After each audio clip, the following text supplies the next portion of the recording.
एक महत्त्वाची बातमी मुंबईतील प्रदूषणामध्ये प्रचंड वाढ, हवेची गुणवत्ता यामुळे खालावली। बोरिवली, मालाड, माझगाव परिसरात हवेची गुणवत्ता खराब झालेली आहे।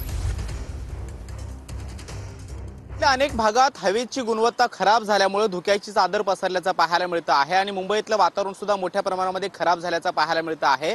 सध्या मी चर्चगेट परिसरामध्ये आहे आणि मरीन ड्राईव्हची दृश्य जर आपण बघायची झाली तर इथे ज्या उंच इमारती आहेत त्या सुद्धा काही अंतरावरच्या दिशेनाशा झालेल्या आहेत। इतकं हवामान खराब झाल्याचं पाहायला मिळतं आहे।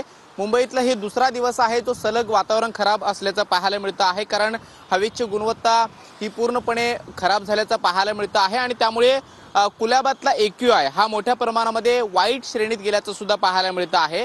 आता सध्याचा आजचा AQI जर पाहिला तर 278 इतका AQI हा चर्चगेट परिसरामध्ये पाहायला मिळतो आहे। त्याचबरोबर मुंबईतल्या अनेक भागामध्ये मोठ्या प्रमाणामध्ये धुकं जे आहे ते कालपासून पाहायला मिळतं आहे। श्वसनाचे विकार असणारे जे रुग्ण आहेत त्यांनी विशेष करून आपली काळजी घेण्याचं आवाहन सुद्धा करण्यात येते। मात्र संपूर्ण मुंबईवरती धुक्याची चादर पसरल्याचं सध्या पाहायला मिळतं आहे।